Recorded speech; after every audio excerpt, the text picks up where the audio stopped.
All right, we're back again for another episode of the K and O Show. All right, we are getting ready to go. Shout out to my boy Larry, the legend Satchwell. Got your shirt on today, Larry. You're looking good on here, by the way, buddy. Looking real good. Owen said so. Okay, so we're going to start out. Probably our best game of the week, wouldn't you say, Big O? Number 3 versus 4. I mean, that's a pretty big game. A lot of people complaining that was at noon. Does that bother you any, Big O? Because they want to see a Penn State wideout. Well, at night, is that what they're wanting, night game? Yeah. So, doesn't matter to me what time they play, as long as it's two good teams. So, I said early in the year, and if you go back to our very first episode, me and Big O talked about this. I said, what, Big O? Penn State? I don't know why they bother ranking them. Because they're every single year, they're a fraud. Every year. They're like, oh, they're ranked number 3 in the country, Penn State. So they're not. They're not any good. Look what happened again. It happens every single year. Dude, you're not even like a stepchild anymore at Penn State. Just get out. Just, go do something. Checkers, chess, something. I mean, it's embarrassing. Big O, here's your good fact. Did you know that Rich Franklin, is it Rich Franklin? Whatever his name is. Franklin at Penn State is it James? James Franklin. I don't even, Rich Franklin's an MMA fighter. So, he's 1-13 or 1-14 in top 5 games. Yeah, 1-13. 1-13. Yeah. See, Big O knows. I mean, bro, get it together. I mean, he's made a living out of losing. Yeah, it's like you came in to lose your big games. That's really... That's what happens in it. Foreshadowing here. That's what Mark Stoops did. You're losing all the big games. So, Ohio State had 182 yards, I believe, passing. And last week against Nebraska, Big O, you remember they couldn't run the ball. They had less than 100 yards. I don't even know if they had 50 yards rushing. But anyway, they had 176 yards rushing. So they got on the ground, started pounding it. Another big stat that stood out to me was third downs. Ohio State was 6-13. So they converted 6 times out of 13, and Penn State, not so good. 3 out of 11. That's not very good. Big thing in this game was the 2 goal line stance. Did you see the interception, Big O? Was amazing. Insane. So just an amazing interception. And I can't think of the kid's name right now, but I mean, I thought it was a touchdown pass at first, and then we rewatch it, and I'm like, this kid just picked this off. So a fantastic goal line play right there by him. And then they had a goal line play where they, tried to run it 3 times and then tried to pass it and didn't get in. Ball at the 1-yard line. And that was what I was impressed. Ohio State had a patchwork offensive line. So they were missing, 3 guys, I think, Big O? They had to start a completely new dude at left tackle. And Penn State does have one of the premier pass rushers in the entire country. And that dude held up pretty good, didn't he, Big O? Yeah. Didn't do bad at all. Will Howard had a spur in his saddle because he's from Pennsylvania and did not get recruited by Penn State. So, he was a little angry. He was trying to do that. But Ohio State gave him 7 points on the pick 6. Which that's not a play, by the way, just to let everybody know. That's not an actual football play. That's just something that happens during the game. So, wanted to clear that up. Anyways, if you know, you know. So, the other big thing is the last drive, the last 5 minutes, Ohio State just pounded the ball right into the teeth of the Penn State defense, kept getting first downs, ran the clock out, and won the game. Pretty impressive, especially after Ohio State barely escaped Nebraska. Didn't you think, Big O? Okay. SMU and Pitt, if you're watching our show a couple weeks ago, Big O and I laid out why Pitt didn't need to be undefeated, didn't we, Big O? I mean, I don't understand. If you people follow this show, we've got you up to date on everything. Big O called it. Missouri's a fraud. And they were. I said Penn State's a fraud. They are. And we said last week, we don't think Pitt's deserving of being undefeated, do we, Big O? And what happened? They, SMU, they smacked them around. I mean, bad. Like it wasn't even close. Like it just kept getting worse. But again, me and Big O called it. Pitt was a little bit of a phony. 48-25, SMU just all over them. And it was really like 35-3, I think, for a long time. I mean, it was over before the fourth quarter started. Jennings was 17-25, 2 touchdowns, 306 yards, quarterback for SMU. They had a lot of yards rushing. No interceptions for the kid. I mean, he's playing flawless. Really, really good player. So look out for SMU because I think, is this right, Big O? They're undefeated in the ACC. The only team they've lost to is BYU, who's also, I think, undefeated in the Big 12. So SMU's solid. They're gonna give some people some problems, and they're probably gonna make it to the title game. So looking at SMU's schedule, Big O, they should be favored the rest of the way, right? Yeah, probably be. They play California, Boston College. Probably be SMU and Miami. I think you're right because Miami's schedule's weak sauce too. And I've called this. Big O and have said talked about the ACC. We think is weak as pond water. It's just a weak. So I feel like that's why nothing against Miami as bad as I hate them. You know, they've got a top 5 offense and a top 500 defense. I mean, Duke was running through them, and then, you know, they finally kind of stopped the bleeding there. But I don't know what happened. There we go. But SMU's for real. We got an Owen fact coming for you. Owen, hit us with that Owen fact. Vanderbilt has beaten Alabama and Auburn for the first time since 1955. Whoa. So we'll let y'all check that out. Vandy has beaten Alabama and Auburn this year, which sounds insane, doesn't it? Yeah. Okay. That's your Owen fact. You can check that one out. Since 1955, it's the first time Vandy has beaten Alabama and Auburn. Check, see. You know Owen facts are 50-50. Could be right, could be wrong. Who knows? Texas A&M, South Carolina, Big O. Did you think Texas A&M was going to roll into South Carolina and win that? Yeah. I guess South Carolina was just more ready than them, honestly. Well, how many times have we seen South Carolina surprise us? Like, you know, they laid an egg against Ole Miss, but looked like world beaters against UK.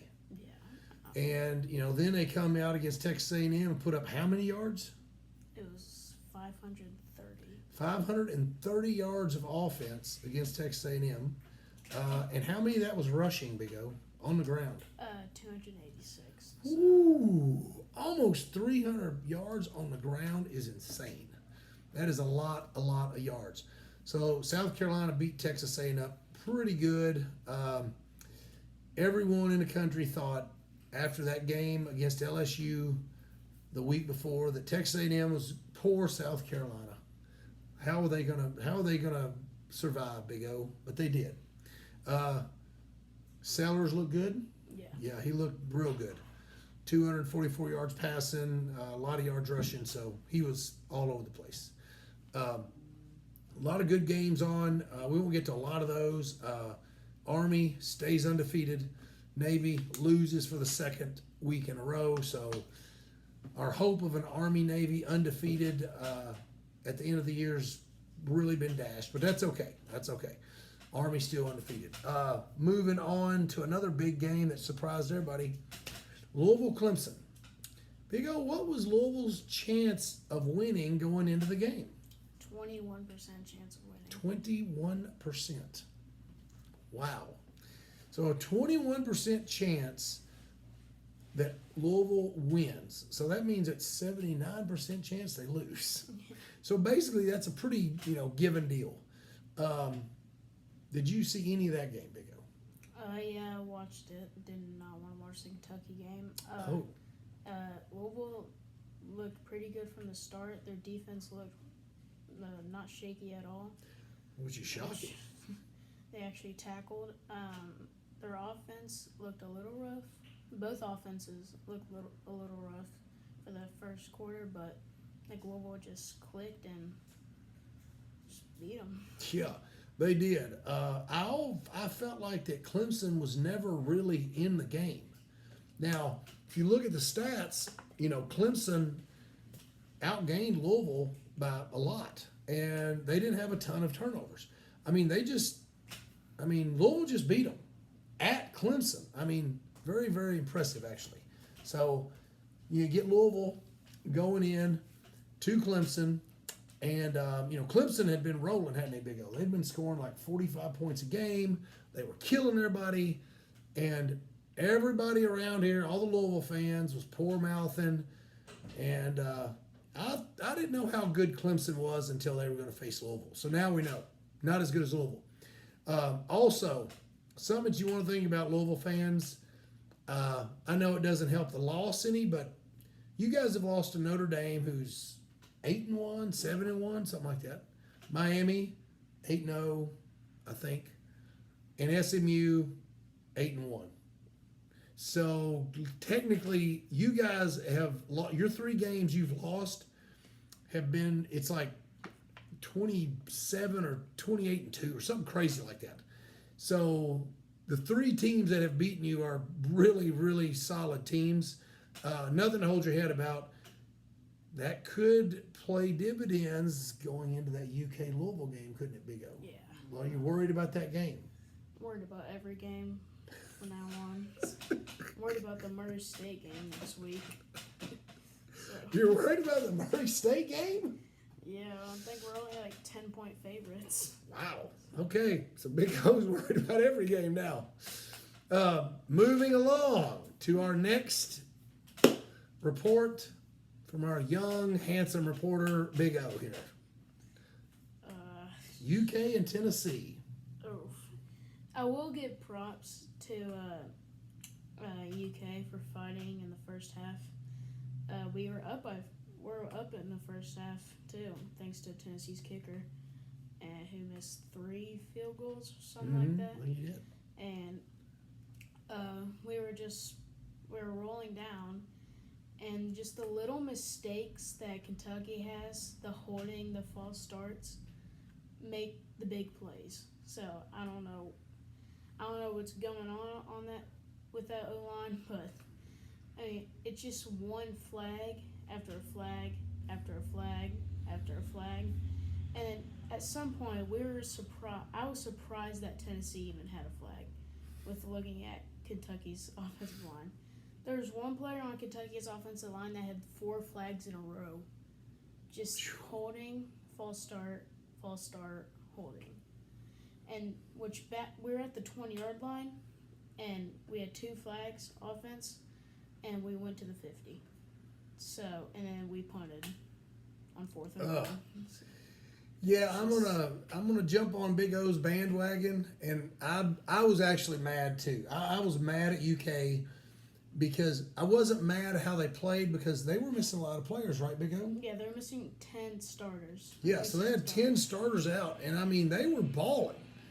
They were literally having a really good game, and you kind of had a feeling that if Tennessee didn't really do something, that Kentucky might walk out of here with a win. It's at Tennessee. They had their black unis on. It's Halloween weekend. That place, Neyland Stadium, was rocking. And UK goes in there and is playing with them. 28-18, it's 10 points, but Vandergrift got hurt. Is that right? Yeah, concussion. They had to put in our. I wouldn't call him a quarterback, but we did put him in, and he actually did have a nice little throw. He did. I was going to ask, what did you think about that throw to Macklin? Late game, I did not see that coming at all. Since we were looking like we're gonna lose. Well, yeah, you were looking like you're going to lose. Badly. But he comes in and throws that. And that put you guys at what? Was that? That'd have been 18. 18 to 21. Was it 18-21 there? Yeah. Okay. And Tennessee just ran down and scored. Yeah, and now I believe part of this, everybody jumps on this Vandegrift kid and this, that, and the other. A couple things I noticed, and Big O's already hit on some of this. For one, you can't get a 5-yard gain and then get illegal procedure, or you can't get a 7-yard gain and then have holding. You can't throw a big play downfield, get 20 yards on a pass, and then bring it back and have holding. So that stuff's we're 8, 9 games in. You can't do that. I mean, guys, come on. I mean, that's just stupid.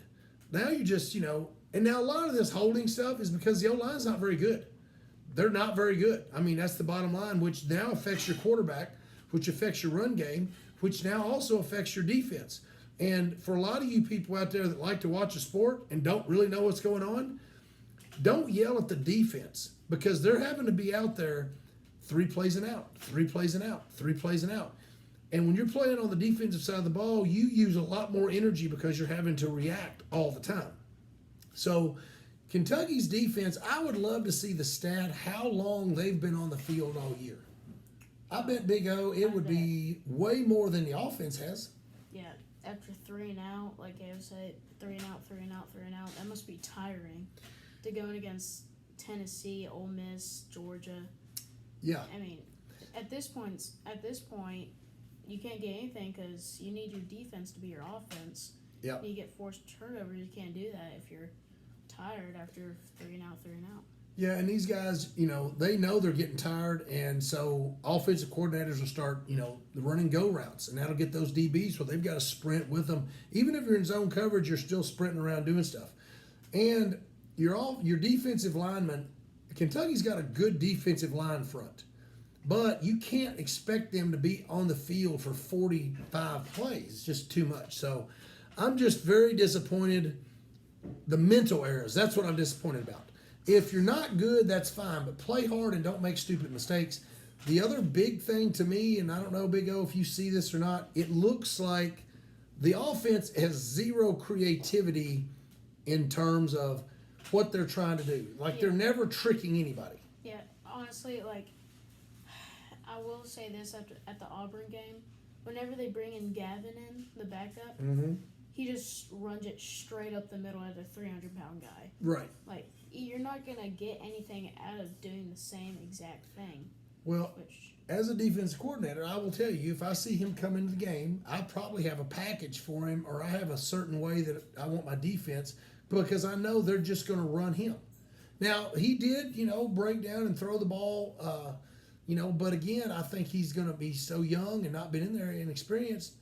It's different, throwing against an SEC defense is tough. So we've harped on UK enough. Big O's worried about the Murray State game. He's already, said that. I don't feel good about this. I don't want Mark Pope to save us. Well, Mark Pope can't coach football, Big O, so I don't know what we're going to do there. Probably do better than losing to Auburn. Well, I'm not for sure on that one. Quick side note is I had a good chuckle the other day. On my Seminoles message board, someone said, let's fire Norvell and hire Mark Stoops. They're wanting to fire Norvell because they have no offense, Big O. What would happen if Stoops went down there with that high-powered flying offense of his? They'd just... Same boat. It'd be the same exact boat. So you're asking It's one turd to another turd, how do you not stink so much? That's the equivalent of trading Norvell for Stoops. If Florida State hired Mark Stoops, it'd be like getting your shorts dirty and then changing your shirt. There's no difference. Big O sums it all up. We're moving on. All right, so Seville, Campbellsville, big win this week. Beat Bethel College at Bethel. Bethel was ranked number 25 in the country. They were highly ranked. They were up in the top 2 or 3, I think, in the conference. So if Campbellsville can win out on their next couple of games, they could win the Mid-South Conference, which is a big deal. That would put them in the playoffs. So Big O and I and Mel will be going to the Campbellsville-Georgetown game. That's on November 9th. We're going to go over. I'm taking Big O over to the Seville to just show him all the stuff, all of it, all 5 minutes of the campus. It's actually bigger than when I went there, so it might take a 6. Who knows? But we're going to go over and we'll probably do some live stuff from there, probably right on the field. Owen will probably have a microphone announcing on the logo. Who knows? Who knows with this guy? That's if I can keep the chicks off of him. If we can do that, we're going to be okay. Hopefully. Big win for Seville. Shout out to my boy Carson Mattingly. Saw him the other night. And also shout out to Coach Lane. Hope you can get over here and practice some Highland games with me soon, Coach. That'd be great. But hey, you guys at Campbellsville, keep winning. Love seeing it. Also want to give a shout out to my two dogs, Brent Thompson, Philip Stockdale. They make the playoffs this week. Hopefully they win and they keep moving on. Hopefully they can get second, third, fourth. Who knows? State bound. Who knows? But shout out to you guys. So I think that's it. Anything in closing, Big O? I mean, do you want to give anybody some betting advice on this UK game that's coming up? Is this Murray State this weekend? I think so. Okay. I don't even, Should you bet it, you think? 10 bet- points? I'm gonna say Kentucky pulls it out. Maybe like by 2 points. I don't. Two, like literally like 12-10 kind of score? Yeah. Wow. It's gonna be like defense to defense to defense. So you don't think the offense will get the ball moving at all? No. Against Murray State? Yeah. Murray State is. They're not good, but neither are we. So. All right. That's it for the K&O show. Hope you guys enjoyed. We will see y'all next week.